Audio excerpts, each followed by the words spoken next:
Assalamualaikum warahmatullahi wabarakatuh. Perkenalkan, nama saya Aulia Nalislama, NIM 43211045. Saya dari Fakultas Ekonomi dan Bisnis Islam, jurusan Akuntansi Syariah. Alamat saya dari Desa Pejangakan, Kecamatan Cemal, Kabupaten Pemalang. Di sini saya akan menjelaskan resumen yang saya buat pada saat sosialisasi pembelajaran yang dilaksanakan pada tanggal 7-8 September 2021. Materi yang pertama tentang Fabian yang disampaikan oleh Dr. Sinta Dewi Rismawati dengan tema visi misi FEPI dalam mencetak duta moderasi beragama dan generasi unggul. Kenapa visi misi penting? Yang pertama, mimpi besar bersama. Yang kedua, tujuan bersama. Yang ketiga, tujuan jawab bersama. Karena mimpi besar bersama, tujuan bersama, tanggung jawab bersama, maka kita harus merealisasikan agar visi misi tersebut bisa terrealisasi. Bagaimana caranya? Yaitu dengan cara sinergitas kolaboratif. Jadi itu saling berkolaborasi di antara civitas akademika. Siapa saja civitas akademika? Yaitu ada tendik, dosen, dan mahasiswa. Bagaimana cara membangunnya? Yaitu dengan cara saling percaya. Lanjut, visi dan misi Fakultas Ekonomi, Bisnis, dan Islam. Yang pertama, visi yaitu terwujudnya Fakultas Ekonomi, Bisnis, dan Islam YAIN Pekalongan sebagai fakultas terkemuka dan kompetitif di tingkat global dalam pengembangan harmonisasi ilmu dan agama di bidang ekonomi dan bisnis Islam menuju masyarakat yang saleh, cerdas, unggul, dan moderat. Misi FEPI dalam pengajaran dan pendidikan. Yang pertama, menyelenggarakan pendidikan untuk menghasilkan lulusan yang saleh, cerdas, unggul, dan moderat. Yang kedua, mengembangkan harmonisasi ilmu dan agama di bidang ekonomi dan bisnis Islam melalui penelitian dan publikasi ilmiah untuk pembangunan nasional. Yang ketiga, berperan aktif dalam pemberdayaan masyarakat melalui penguatan moderasi beragama di bidang ekonomi dan bisnis Islam. Yang keempat, meningkatkan produktivitas dan daya saing Fakultas Ekonomi Bisnis Islam di tingkat global. Yang kelima, menyelenggarakan tata kelola kelembagaan secara profesional, transparan, akuntabel, adil, dan bertanggung jawab. Postur mahasiswa Fakultas Ekonomi Bisnis dan Islam di tahun 2020. Yang pertama ada Ekonomi Syariah, ada 2.249. Yang kedua, Akuntansi Syariah ada 383. Yang ketiga, ada Perbankan Syariah ada 200. Selanjutnya yaitu postur mahasiswa Fakultas Ekonomi Bisnis Islam di tahun 2021 atau mahasiswa baru. Yang pertama, Ekonomi Sosial ada 193. Akuntansi Syariah ada 144, Perbankan Syariah ada 159, total mahasiswa baru ada 496. Jadi total mahasiswa baru dan mahasiswa lama sekitar 2.972. Akreditasi FEBI atau Fakultas Ekonomi Bisnis Islam yaitu B, baik ekonomi sosial, akuntansi syariah, ataupun perbankan syariah. Selanjutnya yaitu kiat sukses tadi. Yang pertama, taat regulasi. Yang kedua, kenali diri sendiri. Yang ketiga, motivasi tinggi mental baja. Yang keempat, bangun jejaring. Yang kelima, memiliki kemampuan adaptasi dan tinggi, tidak baper apalagi mager. Yang keenam, filosofi kupu-kupu. Yang ketujuh, banyak berdoa dan beribadah. Selanjutnya yaitu keprodian yang saya ambil yaitu jurusan akuntansi syariah. Visi dan misi akuntansi syariah. Yang pertama, visi, yaitu terwujudnya program studi akuntansi syariah sebagai program studi terkemuka dan kompetitif di tingkat global dalam pengembangan harmonisasi ilmu dan beragama menuju masyarakat yang saleh, cerdas, dan moderat. Yang kedua yaitu misi akuntansi syariah. Yang pertama, menyelenggarakan pendidikan untuk menghasilkan lulusan yang saleh, cerdas, unggul, dan moderat. Yang kedua, mengembangkan harmonisasi ilmu dan agama di bidang ekonomi dan bisnis Islam melalui penelitian dan publikasi ilmiah untuk pembangunan nasional. Yang ketiga, berperan aktif dalam pemberdayaan masyarakat melalui penguatan moderasi beragama di bidang ekonomi dan bisnis Islam. Yang keempat, meningkatkan produktivitas dan daya saing di tingkat global. Yang kelima, menyelenggarakan tata kelola kelembagaan secara profesional, transparan, akuntabel, adil, dan bertanggung jawab. Jurusan akuntansi syariah memiliki 3 peminatan. Yang pertama yaitu akuntansi keuangan, yang kedua akuntansi sektor publik, yang ketiga auditing.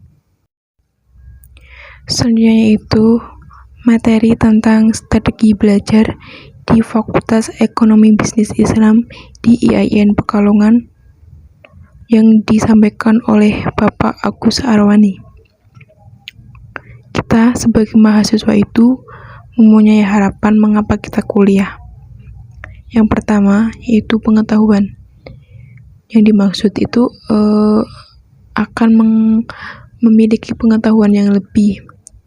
Yang kedua yaitu keterampilan atau skill. Yang ketiga, teknik. Yang keempat, attitude atau sikap. Yang kelima, experience atau pengetahuan. Di sini bedanya kuliah dengan sekolah yaitu tanggung jawab lebih besar, jumlah ujian lebih sedikit, nilai lebih tegas, kecepatan mengejar lebih tinggi, tugas tidak selalu diperiksa. Itulah bedanya kuliah dengan sekolah. Lalu bagaimana cara kita mensiasati perkuliahan? Oke, yang pertama kita harus memahami cara belajar. Di sini ada beberapa strategi. Yang pertama yaitu secara visual, antara lain 1. Gunakan gambar, peta, atau grafik. Yang kedua yaitu visualisasikan materi dalam benak. Yang ketiga, pahami materi lewat bacaan atau gambaran. Yang keempat, beri warna dan gambar pada catatan. Strategi belajar yang kedua yaitu dengan cara auditoring. Yang pertama, dengar baik-baik penjelasan dosen di kelas. Yang kedua, terangkan secara lisan suatu pelajaran kepada teman. Yang ketiga, gunakan nada-nada lagu untuk mengingatkan. Strategi belajar yang ketiga yaitu dengan cara kinestik. Yang pertama, libatkan sebanyak mungkin anggota tubuh. Yang kedua, perbanyak latihan soal. Yang ketiga, seusai belajar, coba tuliskan poin-poin penting. Strategi yang keempat yaitu dengan cara belajar berkelompok. Yang pertama, pilih teman belajar yang cocok. Yang kedua, salingkan, bandingkan catatan. Yang ketiga, rutinkan belajar bersama. Yang keempat, tanya jalan pekerjaan, bukan sekedar jawaban. Strategi belajar yang kelima yaitu mandiri. Yang pertama, perbanyak literatur dan latihan soal yang digunakan. Yang kedua, pilih tempat belajar yang tenang. Yang ketiga, setelah memahami materi, cobalah berdiskusi dengan orang lain. Selanjutnya yaitu bagaimana kiat membaca efektif dalam sebuah literatur. Itu dijelaskan bahwa ada tahap-tahapnya, yaitu ada metode membaca survei. Di sini itu survei di lapangan. Kedua, question, membuat sebuah pertanyaan dan jawaban sehingga dapat menghasilkan tingkat pemahaman yang baik. Yang ketiga, read, dengan cara membaca. Yang keempat, reach, membaca kembali. Yang kelima, review. Mereview apa yang kita baca dengan menganalisa. Selanjutnya yaitu strategi menyimak dan membuat catatan kuliah. Yang pertama, strategi menyimak aktif. Ada jaga kontak mata. Yang kedua, ada aktif di kelas. Yang ketiga, fokus. Yang ketiga, singkirkan kebiasaan yang tidak baik. Yang kelima, selektif dalam mencatat. Yang kedua, teknik mengingat, yaitu grouping, gunakan irama, gunakan singkatan, dan visualisasi. Selanjutnya yaitu materi tentang etika mahasiswa, berkomunikasi, dan berbusana yang disampaikan oleh Ibu Suminingsih. Etika secara sederhana merupakan kebiasaan atau cara hidup seseorang dengan melakukan perbuatan yang baik atau kesusilaan dan menghindari hal-hal tindakan yang buruk. Etika komunikasi adalah norma, nilai, atau ukuran tingkah laku baik dalam kegiatan komunikasi atau bisa tulisan di suatu masyarakat. Etika berbusana adalah norma, nilai, atau ukuran tingkah laku baik dalam kegiatan berpakaian di suatu masyarakat. Selanjutnya yaitu etika pergaulan di lingkungan masyarakat. Yang pertama, berpakaian dan bersepatu rapi di lingkungan kampus. Yang kedua, menjunjung tinggi nilai-nilai ilmiah. Yang ketiga, mengetahui, memahami, dan melaksanakan peraturan yang berlaku di lingkungan kampus dan berusaha tidak melanggarnya. Yang keempat, memberi contoh yang baik dalam berperilaku kepada adik tingkat, teman setingkat, dan kakak tingkat. Yang kelima, tidak bertindak asusila. Selanjutnya yaitu etika pergaulan di luar kampus. Yang pertama, menjadi contoh yang baik di lingkungan di mana mahasiswa tersebut berada. Yang kedua, berperilaku dan bertutur kata yang baik yang mencerminkan sebagai mahasiswa. Yang ketiga, berupaya mengaplikasikan ilmu pengetahuan dan teknologi yang telah dipelajarinya di masyarakat sebagai wujud pengabdian. Selanjutnya yaitu etika pergaulan mahasiswa dengan dosen. Yang pertama, menjaga perkataan dengan bahasa yang sopan. Yang kedua, mahasiswa sebagai masyarakat kampus yang harus menjaga akademika. Yang ketiga, biasakan selalu memberi salam lebih dahulu kepada dosen bila bertemu. Lebih baik jika dibiasakan berjabat tangan. Selanjutnya yaitu etika pergaulan sesama mahasiswa. Yang pertama, membiasakan menyapa teman bila bertemu. Yang kedua, jangan mengolok-olok teman melebihi batas, meskipun hanya bergurau. Yang ketiga, jaga citra sebagai insan terpelajar. Yang keempat, hindari ucapan yang merendahkan teman. Yang kelima, menghormati ide, pikiran, dan pendapat hak dengan cara yang baik.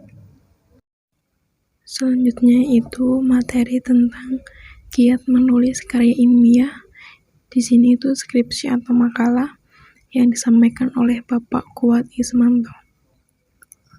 Sumber dan cara memperoleh kebenaran. Yang pertama ada animisme dan dinamisme. Yang kedua, berpikir logis dan filsafat. Yang ketiga, agama dan kitab suci. Yang keempat, trial atau uji nyali.